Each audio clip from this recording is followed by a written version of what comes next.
Hello guys, hope you all are doing great. Welcome back to my YouTube channel, and in this video I'm going to talk about one of the most important topic of CS professional, and that is drafting, pleading and appearances.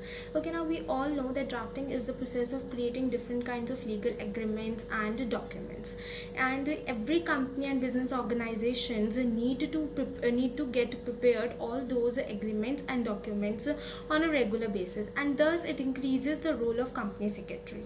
Now, for the company secretary, it is very important to know the skills of drafting all these legal agreements and documents, and therefore their drafting skills should be on point. But जब भी मैं किसी भी student से बात करती हूँ, दे use to से कि हम लोग कितना भी इस ड्राफ्टिंग सब्जेक्ट को प्रिपेयर कर लें, कितना भी हम लोग इसके लिए पढ़ लें, प्रैक्टिस कर लें, बट नंबर जो है उतने प्रॉपरली नहीं आ पाते. फॉर्मेट हम लोग चाहे पूरा का पूरा प्रॉपरली बनाकर आ जाए, तब भी हम लोगों को जितने मार्क्स चाहिए होते हैं, हम लोग एक्सपेक्ट करते हैं उतने मार्क्स हमें नहीं मिलते. सो आई थॉट दैट मैं आप लोगों के लिए एक सीरीज ऑफ एपिसोड्स लाऊं relating to this subject, in which I am gonna help you कि कैसे आप इस ड्राफ्टिंग सब्जेक्ट को प्रिपेयर करें, कैसे आप किन चीज़ों के पे आप ध्यान दें ताकि ये ड्राफ्टिंग सब्जेक्ट आप लोगों का प्रॉपरली प्रिपेयर हो सके और जो गलतियाँ आप कर रहे हैं वो दोबारा से रिपीट ना हो.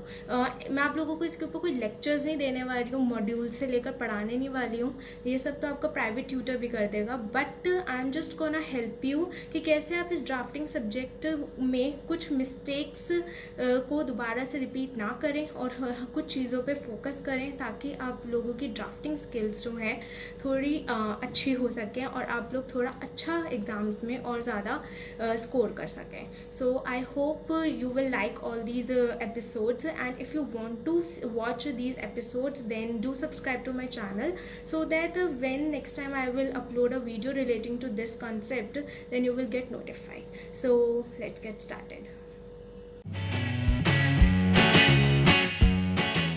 The episode 1 of this series, and for this episode I have listed down the 4 things which you must focus on while preparing for this subject. And trust me, if you focus on these 4 things, then you will be able to score good marks in drafting subject in future when you will appear for the exam. So let's move into the first step.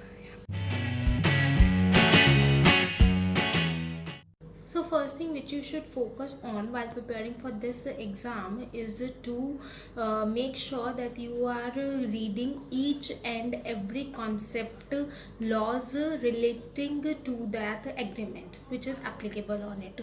तो अगर मैं let's take an example sales agreement frame कर रही हूँ, तो sales agreement के ऊपर कौन कौन सा एक्ट एप्लीकेबल है, किस प्रोविजन के अकॉर्डिंग वो सेल्स एग्रीमेंट गवर्न होगा, और अगर मान लो कोई ब्रीच ऑफ कॉन्ट्रैक्ट हुआ बिटवीन द पार्टीज तो उससे रिलेटेड क्या प्रोविजंस होंगे, इन सब चीज़ों के लिए आप लोगों के पास प्रॉपर नॉलेज होनी चाहिए.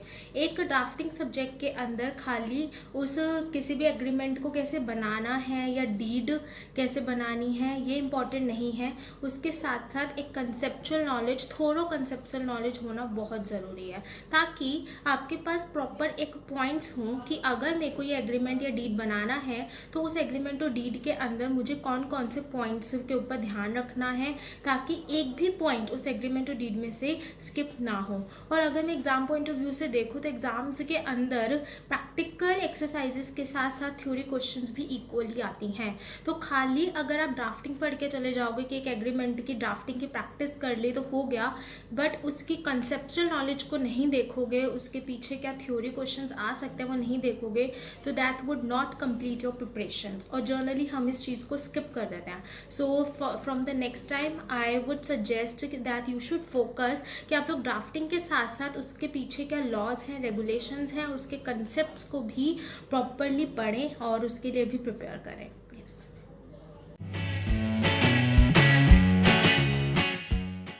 So second thing which you should focus on while preparing for this subject is to make sure that you are making use of more of legal language in your documents while preparing the same, and you should make sure that the documents are more precise and understandable.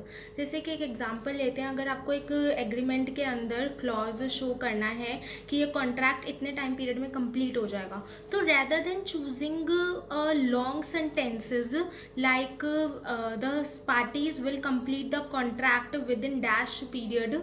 You should stick to the precise sentences and more formal sentences, like you can opt for the time of performance of contract shall be dash.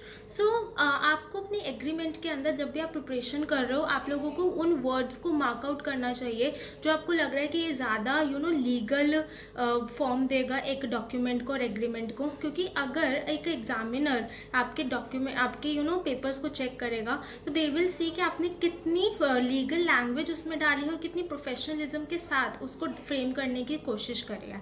तो एक examiner के point of view से देखें तो they are looking us as a future professionals, जो हम आगे nation को सर्व करेंगे, कंपनीज को सर्व करेंगे. So for them they will focus on the students जो ज़्यादा प्रोफेशनलिज्म के साथ उनको ड्राफ्टिंग के एग्रीमेंट्स प्रोवाइड करवा के दे रहा है, जिसमें हम लोगों ने अच्छे अच्छे लीगल वर्ड्स यूज़ करे हैं और प्रॉपरली उनको फ्रेम करा है. तो मेक श्योर कि हम लोग जो भी एग्रीमेंट्स बना रहे हैं उनके अंदर लीगल वर्ड्स बहुत अच्छे से यूज़ हुए हैं और हम लोग उसको प्रिसाइज बनाने की कोशिश कर रहे हैं अपने एग्रीमेंट को, rather than making it informal and a long agreement without a relevant knowledge. So या you should focus on this. Okay, so third thing which you should focus on is the presentation of your drafting of agreement. आप agreement के अंदर कितने भी आपको पता हो कि पॉइंट्स कैसे दिखाने हैं, कि पॉइंट्स क्या क्या दिखाने हैं, आप लोग उसके ऊपर कितने भी लीगल वर्ड्स यूज़ कर लो, बट अगर उसकी प्रेजेंटेशन ठीक नहीं है तो all will be in when. सारी प्रैक्टिस जो है बेकार चली जाएगी. नाउ प्रेजेंटेशन से मेरा मतलब ये नहीं है कि you should focus on your writing. Presentation का मतलब ये होता है कि आप लोगों को पता हो कि अगर आप कोई भी एग्रीमेंट बना रहे हैं तो उसमें पार्टीज का अगर नेम डालना है तो वो कब डालना है, फॉर्मेट कैसे रखना है, सारी चीज़ें पैराग्राफ्स कब से न्यू स्टार्ट करना है. अगर मुझे विटनेस का क्लॉज डालना है तो पहले पार्टीज का क्लॉज आएगा या फिर विटनेसेस का क्लॉज आएगा, या फिर अगर मुझे नेक्स्ट टॉपिक स्टार्ट करना है, नेक्स्ट लाइन स्टार्ट करनी है तो वो न्यू पैराग्राफ से स्टार्ट होनी चाहिए क्या, या फिर वहीं उसी सेम लाइन से स्टार्ट होनी चाहिए. ये सब प्रेजेंटेशन बहुत ज़्यादा मैटर करती है. आप लोग अगर टाइटल डाल रहे हो तो वो टाइटल कैसा होना चाहिए. तो ये सब चीज़ें आपके एग्रीमेंट को मोर प्रेजेंटेबल बनाती है अगर हम उसके ऊपर ध्यान दें. तो you should focus on the presentation of your agreement fully and make sure कि आपका जो एग्रीमेंट है वो प्रॉपरली प्रेजेंट हो रहा है और आपने उसको एकदम ठीक तरीके से फॉर्मेट प्रिपेयर किया है.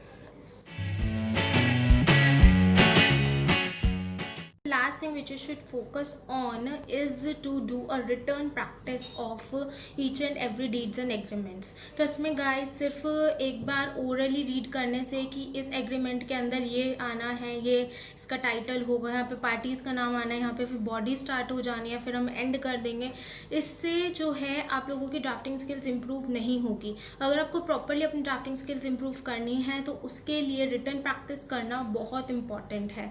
नाउ अगर मैं रिटन प्रैक्टिस की बात करूँ तो लोग बोलते हैं, स्टूडेंट्स बोलते हैं कि हम लोगों को इतना टाइम नहीं होता कि हम लोग पूरी एग्रीमेंट्स को, हर एक एग्रीमेंट को रिटन प्रैक्टिस करके देखें. सो आई वुड से कि डेली अगर कोई भी आप सब्जेक्ट ले रहे हो तो मेक अ हैबिट कि आप डेली उसमें से 2 या 3 डीड्स और एग्रीमेंट्स फ्रेम करने जो है प्रैक्टिस करने के लिए पूरे शेड्यूल में अपना एंटर करो कि मैं कोई डेली इतने 2 या 3 डीड्स या एग्रीमेंट्स तो प्रैक्टिस करने ही करने हैं अपने मॉड्यूल के, ताकि एग्जाम्स तक आपके सारे एग्रीमेंट्स और डीड्स जो है कवर अप हो जाए. लिटरली गाइस, सब लोग अपने कॉन्सेप्ट्स क्लियर कर लेते हैं, उनकी थ्योरी भी देख लेते हैं अगर हम लोग पॉइंट्स भी कवर कर लेते हैं, लेकिन एक चीज़ जो हम लैक करते हैं जिसकी वजह से एट लास्ट तक हमारी ड्राफ्टिंग स्किल इंप्रूव नहीं हो पाती, वो है रिटर्न प्रैक्टिस.